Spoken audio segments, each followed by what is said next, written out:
Astrotheology and the Four Great Cults.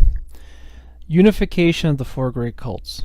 The leaders of the seven great cults of power, seven churches, decided that rather than fighting amongst themselves for supremacy over the ancient world, they should combine forces. Each cult feared that they could be deposed if the others conspired in concert against it. The conjunction of cults did not happen immediately or quickly. It took several centuries. The Old Testament contains the story of this coming together. Jeremiah 18. The elite dynasties of these cults operate through their descendants in this world today. They are extremely powerful. The mythographers of the four cults decided to pacify each other by dividing the cycle of the year in a manner which would commemorate the deities and theocracies of each cult. The year assigned to the solar cycle, the months assigned to the lunar cycle, and the week assigned to the stellar cycle, the stellar cult. Also, hands of a clock represent these cults and their division of time. The real meaning of the word Israel. Israel is the coming together of the four great cults. It is apart from the great unification, a part of the great unification, and the word Israel is broken up as so: Isis, Ra, and El. Israel. The importance of the tarot. Known in ancient times as the Book of Thoth, each card is influenced by the zodiac cycle. In fact, each card depicts its own archaic way of events that occurred or will occur for each era of the zodiac. It reveals a great important fact about the past, that this importance is in revealing the four great cults. The four great cults are stellar, lunar, solar, and Saderingrad. In stellar and lunar, women played a big part, with roles as priestess and as rulers. In solar and Saderingrad, women's roles were diminished terribly to the point that they were just servants. There were other cults, though, and these three were known as the volcano cult, fire, the mushroom cult, Dionysus, and the cult of Venus, ecstasy, tantra, and hedonism. The initial few tarot cards represent the four great cults. The magician represents the stellar cult, lasted over 25,000 years. The high priest, the lunar cult, the emperor, the solar cult, the Hierophant.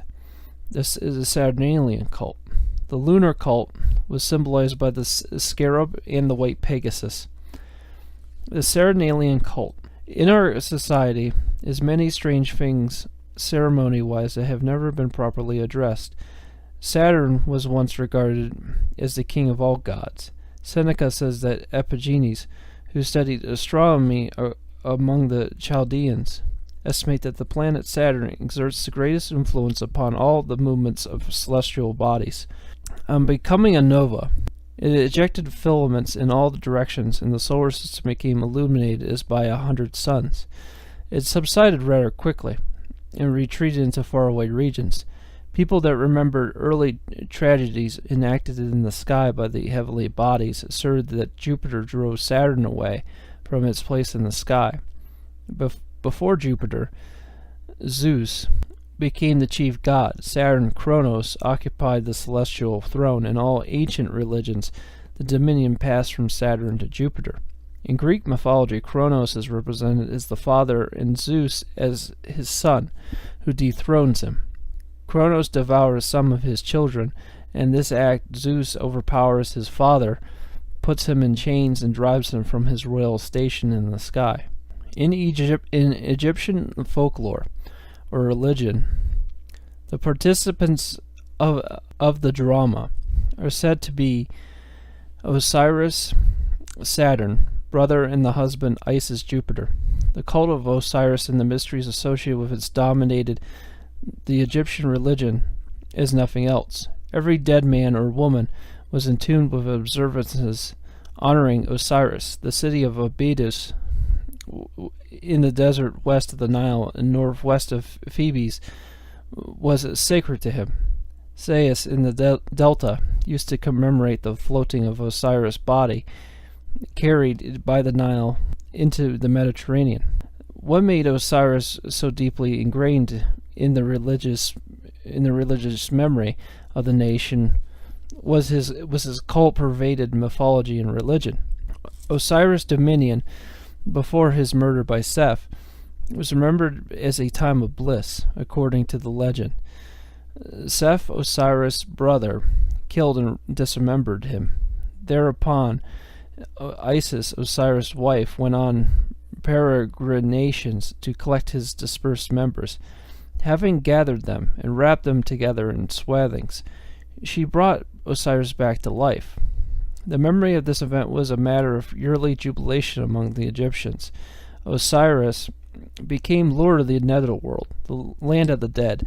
A legend, a prominent part of the Osiris cycle, tells that Isis gave birth to Horus, whom she conceived from already dead Osiris, and that Horus grew up to avenge his father by engaging Seth in mortal combat. In Egyptology, the meaning of these occurrences stands as an unresolved mystery. The myth of Osiris is too remarkable and occurs in too many divergent forms not to contain a considerable element of historic truth, wrote Sir Alan Gardiner, the leading scholar in these fields. But what historical truth is it? Could it be of an ancient king upon whose tragic death the entire legend hinged, wondered Gardiner. But of such a king not a trace has been found before the time of the pyramid texts. In these texts Osiris is spoken of without end, where he appears as a dead god, or king, or judge of the dead. But who was Osiris in his life? Asked Gardiner. At times he is represented to us as the vegetation which perishes in the floodwater, mysteriously issuing from himself. He is associated with brilliant light. After a life of studying Egyptian history and religion, Gardiner confessed he remained unaware of whom Osiris represented or memorialized. The origin of Osiris remains for me an insoluble mystery, nor could others in this field help him find an answer. The Egyptologist John Wilson wrote that it is an admissible failure that the chief cultural content of Egyptian civilization, its religion, its mythological features again and again narrated and alluded to in texts and represented in statues and temple reliefs, is not understood. The astral meaning of Egyptian deities was not realized, and the cosmic events their activities represented were not thought of. The prophet Ezekiel in the Babylonian exile had a vision, the likeness of a man, but made of fire and amber, who lifted him by the lock of his hair and brought him to some darkened chamber where the ancients of the house of Israel, with censers in their hands, were worshipping idols portrayed upon the walls round about. Then the angel of the vision told him, Thou shalt see greater abominations than they do. And he brought the prophet to the door of the gate of the Lord's house, and behold, there sat women weeping for Tammuz. Next he showed him also the Jews in the inner court of the Lord's house, which with their back towards the temple of the Lord, and their faces towards the east, as they worshipped the sun towards the east. Jeremiah, contemporary of Ezekiel, decried the worship of the sun and the planets. But what was this weeping for Tammuz? Tammuz was a Babylonian god, one of the months of the year, approximately coinciding with July in the summer, was named in his honor. And by this very name it is known in the present-day Hebrew calendar. Tammuz was a god that died was then hidden in the underworld. His death was the reason for a fast, and accompanied by the lamentations of the women of the land. His findings, or his return to life and resurrection, was the motifs of the Passion. Tammuz was a god of vegetation and the flood and of seeds. The god Tammuz came from Armenia every year in his ark in the overflowing river, blessing the alluvium with new growth. In the month of Tammuz he was bound, and the liturgy speak of his having been drowned among flowers, which were thrown upon him as he sank beneath the waves of the Euphrates. The drowning of Tammuz was an occasion for wailing by the women. The flood has taken Tammuz. The raging storm was brought him low. Of Tammuz it was also as narrated that he was associated with brilliant light, with descent into the netherworld, visited there by Ishtar, his spouse. Tammuz's death, his subsequent resurrection, or his discovery in the far reaches, but no longer brilliant. But the themes of the cult, that were not just one of the mysteries, but the chief and paramount cult, the Osirian mysteries, the wailing for Tammuz, all refer to the transformation of Saturn during the falling of the deluge. Osiris was not a king, but the planet Saturn, Kronos of the Greeks, Tammuz of the Babylonians. The Babylonians called Saturn the star of Tammuz. After the deluge, Saturn was invisible. The sky was covered for a long time by the clouds of volcanic dust, and the Egyptians cried for Osiris, and the Babylonians cried for Tammuz. Isis, Jupiter at that time, went in search for her husband, and Ishtar, also Jupiter at that early time, went to the netherworld to find her husband Tammuz. For a time, Saturn disappeared, driven away by Jupiter, and then it reappeared. It was no longer the same planet. It moved very slowly. The disappearance of the planet Saturn in the netherworld became the theme of many religious observances, comprising liturgies, mystery plays, lamentations, and fasts. When Osiris has been again in the sky, though greatly diminished, the people were frenzied by the return of Osiris from death. Nevertheless, he became king of the netherworld. In the Egyptian way of seeing the celestial drama, Isis, Jupiter, the spouse of Osiris, Saturn, wrapped him in swathings. Osiris was known as the Swathe, the way the dead came to be dressed for their journey to the world of the dead, over which Osiris reigns. Similar rites were celebrated in honor of Adonis, who died and was resurrected after a stay in the netherworld. In the Mysteries of Orpheus, Sir James G. Fraser, the collector of folklore, came to regard Osiris as a vegetation god. Likewise, he saw in the Babylonian Tammuz an equivalent of the Egyptian Osiris, a vegetation god, and carried away by this concept, wrote The Golden Bow, built around the idea of the vegetation god that dies and is resurrected the following year. A few people, through consecutive planetary ages, kept fidelity to the ancient Saturn, or Kronos, or Brahma, whose age was previous to that of Jupiter. Thus the Chaldeans called the Scythians Manda, people of Manda, and Manda is the name of Saturn. The Phoenicians regarded El Saturn as their chief deity. Eusebius informs us that El, a name also used in the Bible as a name for God, was the name of Saturn. In Persia, Saturn was known as Kevan or Kaivan. The different names for God in the Bible reflect the process of going through the many ages, in which one planet superseded another and was again superseded by the next one in the celestial war. El was the name of Saturn. Adonis was of the Syrians. The bewailed deity was also like Osiris. The planet Saturn was in the period of the contest between the two major planets, Jupiter and Saturn. The appellative of the dual gods became Adonai, which means my lords. Then by the victory of Jupiter, it came to be applied to him alone. Reagan died on Saturn's day, just hours before the 666 day of 6 June 2004. He died in Bel Air.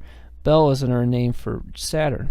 I see that this member of the alleged Bohemian Grove ring will have a state funeral on Friday, El's day. El seems to be identified with Saturn's consort, Ops. Mythology has become so confused that the origins of all these deities have become scrambled.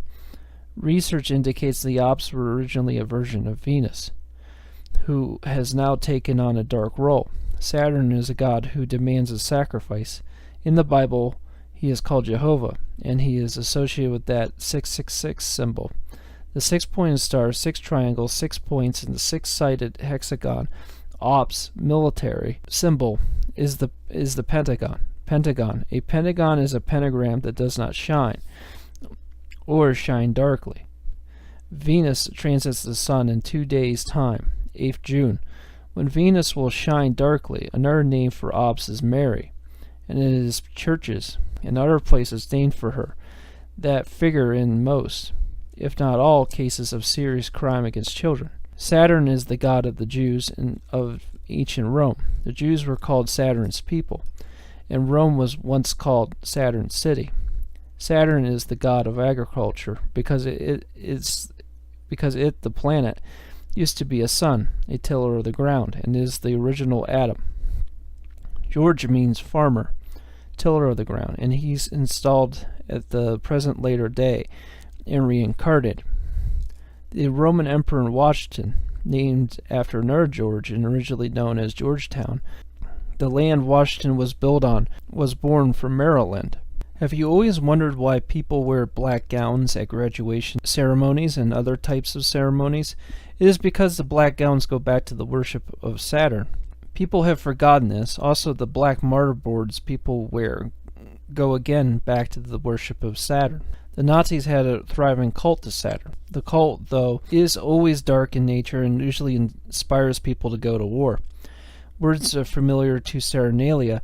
They worship El, temple, circle, gospel, discipline, apostle, evangelist, Elohim, elders, elites, elect, elector, and elevate. Saturnalia had a fascination for things with rings. Ring, wedding, ring collar. The Saturnalian had a fascination for rings like the earring, the shaved head, the yarmulke, architecture of churches, magical circles, the ring and rod, royal symbols, ambassador's ring, ringing bell, archangels, Saturn worship. The codation of the old god El is everywhere. Police, color of uniforms and cars, judges, robes, rituals, courtroom designs, priests, rabbis, white collar, black robe, monks, shaved heads, robes, teachers, robes, discipline, all Saturnalian colors, rings, priesthood of Saturn. Kronos was another name of Saturn from the word chronos, chronology, crowns, krona, coronet, corona, cron, Karen. The sickle of the cross was the main symbol of this cult. The church, banking, and maritime law. The church is not only about holy monks and retellings of the same mythology, but is an elaborate system of banking. Many financial veins lead to the Vatican. There is also a connection with maritime law. The Catholic Church also has supported the mafia, and the mafia has supported it. The church deals with many countries and has fueled cash flow through its doors. There is a saying, all roads lead to Rome. That saying means a lot more than anyone could imagine. The truth about Christianity is, 1. It was originally a cult theology, clandestine and suppressed. 2. It was a consolidation of numerous Asian and Oriental pagan doctrines. 3. Outside of normal fanaticism, most of its founders and adherents had no intention of it becoming any kind of universal religion. The Hebrews, emerging from 3000 to 2000 BC, won an important political victory by denouncing what they called worship of graven images. By destroying the power of the sculptures of the Sumerians and others who preceded them, they effectively destroyed nature-based religion and the veracity of images, which made possible the substitution of an abstract, single-male, human, all-powerful God. Because it was a sin to create any sculpture of it, it maintained its abstract nature, although they absorbed God. The Christians, some that overcame this problem, they created the images of Jesus, a step backward or forward towards paganism. Amen comes from the Egyptian sun god Amun-Ra, Amen-Re. In Egyptian, there is a prayer that opens Amun, Amun, who are in heaven. Adam comes from Atum, Egyptian, Atman, Hindu. The document that most powerfully exemplifies the extreme male patriarchal attitude is the Old Testament. It is not surprising that the subject of productiveness, the creation itself, also finds an extreme male solution in its pages. The reason why the Old Testament exhibits such a one-sided male character is that the primary text of the Jewish monotheism, it represents a male victory over female deities, over the matriarchal remnants of the social structures. The Old Testament is the triumphal hymn of the victorious male religion, a song of victory commemorating the destruction of all traces of matriarchy in religion and society. The solar cult, the rise of the masculine power in the patriarchal society, probably started when man began to accumulate personal as over against communal property, and found that his personal strength and prowess could increase his personal possessions. This change in secular power coincided with the rise of sun worship, was usually introduced and established by an edict of military dictator, as happened in Babylon and Egypt, and probably other countries as well. The solar rise of science, the history of civilization appears to be a sorry one-sided history of domination by man. Also, invariably, the basic cultural pattern has been the work of man.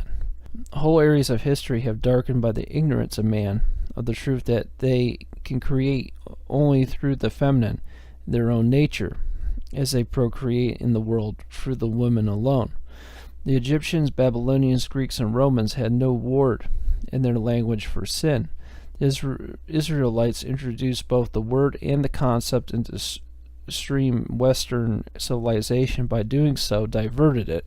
The solar cult, the priesthood focused on being abusive. One of the main fallacies of religions is the doctrine that man begins as a sinner and gets to the light by the means of conversion, involving any number of interaction methods with the church. Connection between the Catholic religion and the Babylonian cults.